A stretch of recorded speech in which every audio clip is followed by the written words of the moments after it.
Hello everyone, welcome back to learn with निष्ठा।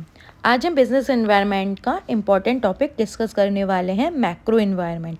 Last lecture में हमने external environment and micro environment पढ़ा था एंड इट्स कंपोनेंट्स। आज हम पढ़ेंगे मैक्रो एनवायरनमेंट क्या होता है, इसके मेजर कंपोनेंट्स और ये बिजनेस को कैसे इन्फ्लुएंस करता है। So let's get started. What is macro environment? Macro environment refers to the broad external factors that indirectly influence the working performance and decision making of a business. These factors are beyond the control of the organization. मतलब ये ऐसे factors जो business के बाहर होते हैं और directly नहीं इनडायरेक्टली बिजनेस को इन्फ्लुएंस करते हैं। एक इंडिविजुअल कंपनी इन फैक्टर्स को कंट्रोल नहीं कर सकती है एंड बिजनेस इन फैक्टर्स को चेंज नहीं कर सकता है, बल्कि बिजनेस को इनके अकॉर्डिंग अपनी स्ट्रेटेजीज और डिसीजंस को एडजस्ट करना पड़ता है। फॉर एग्जांपल, अगर कोई न्यू पॉलिसी इंट्रोड्यूस हो जाए या कोई नई टेक्नोलॉजी रैपिडली चेंज हो जाए तो इसी टाइप के फैक्टर्स को हम मैक्रो एनवायरनमेंट कहते हैं।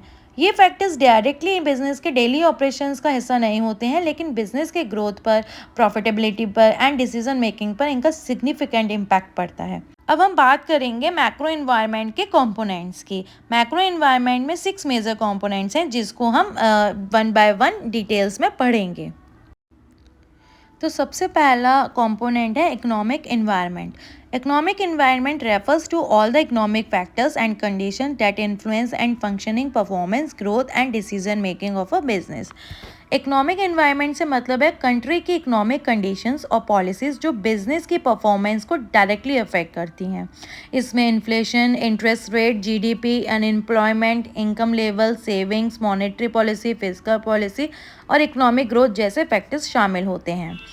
ये फैक्टर्स डिसाइड करते हैं कि लोगों की परचेसिंग पावर कितनी है और मार्केट में डिमांड कितनी होगी। फॉर एग्जाम्पल, अगर इंटरेस्ट रेट कम हो तो बिजनेस इजीली लोन ले सकता है और नए प्रोजेक्ट्स में इन्वेस्ट कर सकता है। इसीलिए इकोनॉमिक एनवायरनमेंट बिजनेस की प्लानिंग और प्रॉफिटेबिलिटी को काफ़ी हद तक इन्फ्लुएंस करता है। मैंने इकोनॉमिक एनवायरनमेंट के की फैक्टर्स भी इसके नीचे मेंशन कर दिए हैं, आप इनके बारे में भी पढ़ेंगे तो आपको और अच्छे से इसमें समझ में आ जाएगा। अब बात करते हैं हम सेकंड कंपोनेंट की, जो कि है political environment. Political environment refers to the government policies, political stability, laws, regulation and administrative decisions that influence the functioning, growth and decision making of a business. मतलब पॉलिटिकल एनवायरनमेंट गवर्नमेंट की policies, political stability और government के decisions जो business activities को influence करते हैं। हर business को गवर्नमेंट के रूल्स और पॉलिसीज़ के अकॉर्डिंग काम करना पड़ता है। गवर्नमेंट की पॉलिसीज़ बिजनेस अपॉर्चुनिटीज़ को इंक्रीज़ भी कर सकती हैं और रिड्यूस भी कर सकती हैं। जैसे liberalisation policies 1991 change the political landscape of और बिजनेस इन इंडिया।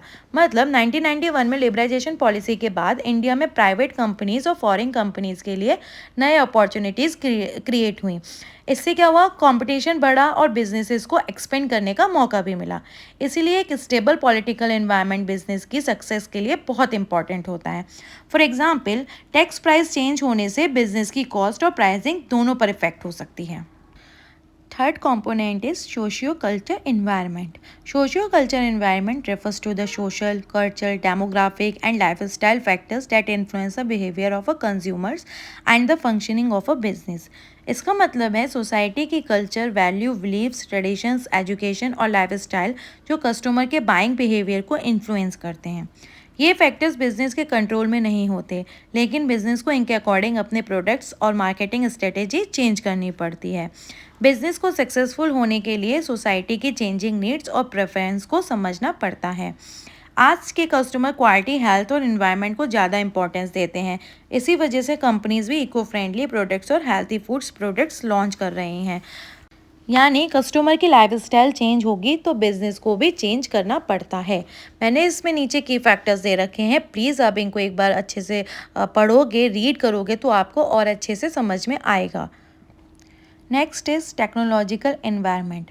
अब बात करते हैं हम टेक्नोलॉजिकल एनवायरनमेंट क्या होता है। Technological environment refers to the technological advancement, innovations, research and developments that influence the functioning, efficiency, competitiveness and growth of a business. मतलब technological environment new technology, innovation और डिजिटल डेवलपमेंट जो business को improve करते हैं। Technology business को faster, better और more efficient बनाती है। फॉर एग्जांपल, पहले लोग सिर्फ मार्केट जाकर शॉपिंग करते थे, लेकिन आज के टाइम में अमेजोन और फ्लिपकार्ट जैसे ऑनलाइन प्लेटफॉर्म ने ऑनलाइन शॉपिंग बहुत ईजी कर दी है। इसी तरीके से यूपीआई पेमेंट्स ले लीजिए, आप एआई ले लीजिए, चैट जीपीटी ने कितना सब कुछ ईजी कर दिया है लोगों के लिए, और ऑटोमेशन ने बिजनेस करने का तरीका ही बदल दिया है।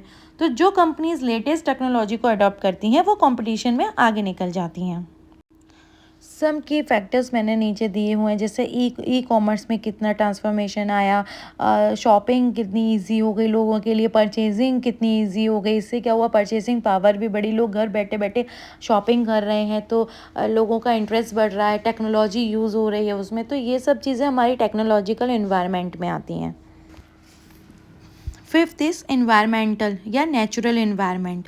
Environment refers to the natural resources, climatic conditions, ecological factors and physical surroundings that influence the functioning, stability and growth of a business. मतलब इसमें क्लाइमेट, वेदर, नेचुरल रिसोर्सेज और इकोलॉजिकल फैक्टर्स इंक्लूड होते हैं।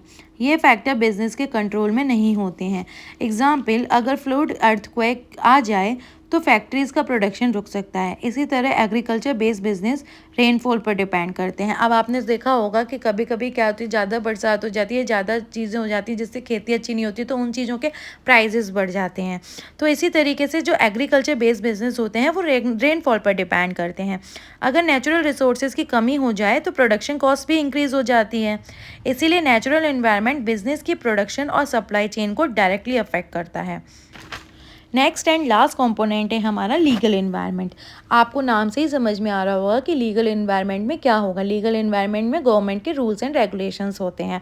जैसे लीगल एनवायरनमेंट में business से related laws, rules and regulations include होते हैं। हर बिजनेस को इन लॉज को फॉलो करना पड़ता है और उनके अकॉर्डिंग चलना पड़ता है। इंडिया में companies act, consumer protection act, competition act, GST और लेबर लॉज बिजनेस को रेगुलेट करते हैं। फॉर एग्जांपल, अगर कोई कंपनी कंज्यूमर को डिफेक्टिव प्रोडक्ट सेल करती है तो कस्टमर क्या करेगा, अपने कंज्यूमर प्रोटेक्शन एक्ट के अंदर उसके अगेंस्ट कंप्लेंट फाइल करेगा और गवर्नमेंट उस पर एक लीगल एक्शन ले सकती है। इसीलिए लीगल एनवायरनमेंट बिजनेस को सेफ, ट्रांसपेरेंट और डिसिप्लिन तरीके से चलाने में हेल्प करता है। ये सभी मैक्रो एनवायरनमेंट के कंपोनेंट्स हैं। ये बिजनेस के बाहर होते हैं, बिजनेस के कंट्रोल में नहीं होते हैं और इनडायरेक्टली बिजनेस की ग्रोथ, डिसीजन मेकिंग और प्रॉफिटेबिलिटी को इन्फ्लुएंस करते हैं। ये 6 जो कंपोनेंट्स हैं वो हमारी यूजीसी नेट एग्जाम के लिए बहुत ज़्यादा इंपॉर्टेंट होते हैं। इनसे कभी कभी डायरेक्टली क्वेश्चंस भी आ जाते हैं। चलिए, अब मैंने एक चार्ट बनाया है, अगर हम उसको रीड करते हैं, क्विक रिवीजन करते हैं, जिससे आपको सारे बेसिक कॉन्सेप्ट क्लियर हो जाएंगे। जैसे feature, internal environment, micro environment and macro environment. Micro and macro external environment की है। लोकेशन, ये इंटरनल एनवायरनमेंट क्या होता है, इनसाइड द फर्म होता है। माइक्रो इमीडिएट आउटसाइड होता है, जैसे कस्टमर्स वगैरह जो होते हैं वो हमारे इमीडिएट हमसे बिजनेस से इन्फ्लुएंस होते हैं। और जो मैक्रो एनवायरनमेंट में जो जनरल आउटसाइड होते हैं, मतलब जो थोड़ा दूरी पे होते हैं, जैसे पॉलिटिकल, लीगल, ये डायरेक्टली इतनी जल्दी इन पर इफेक्ट नहीं डालते हैं। सेकेंड इसका फीचर है कंट्रोल।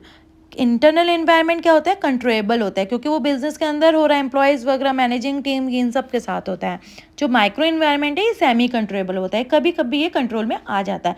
बट मैक्रो एनवायरनमेंट, आप गवर्नमेंट की पॉलिसी तो आपके कंट्रोल में नहीं होती है, तो जो मैक्रो एनवायरनमेंट में क्या होता है वो अनकंट्रोलेबल हो जाता है। Influence, affects strength and weakness. ये क्या करता है, आपकी अफेक्ट और स्ट्रेंथ को, वीकनेस को अफेक्ट करता है। Micro environment affects daily operations, जो डेली की चीज़ें होती हैं वो उन पर इफेक्ट डालता है। और macro environment affects opportunity and threats. Macro environment क्या करता है, आपको डेली की चीज़ों पर इफेक्ट ना करके ओवरऑल बिजनेस पर इफेक्ट डालेगा।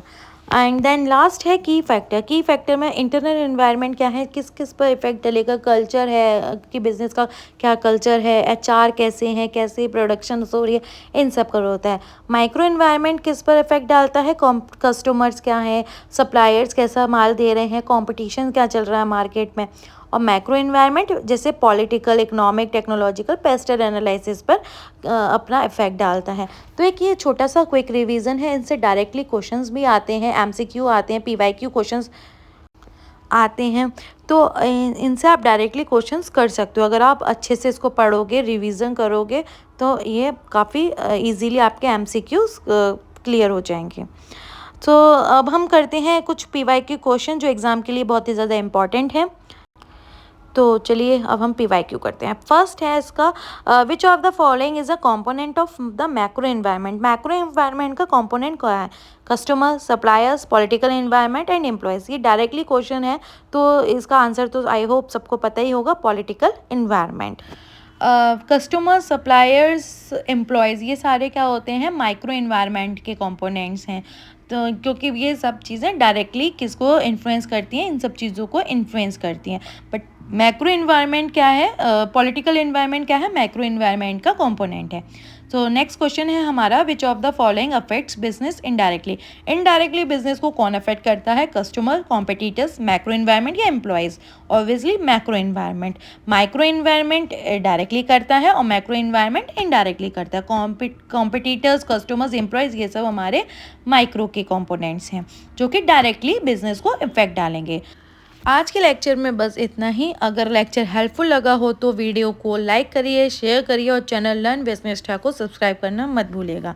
मिलते हैं नेक्स्ट लेक्चर में, जहां हम economic system and monetary physical policies के बारे में डिटेल में कवर करेंगे। Thank you.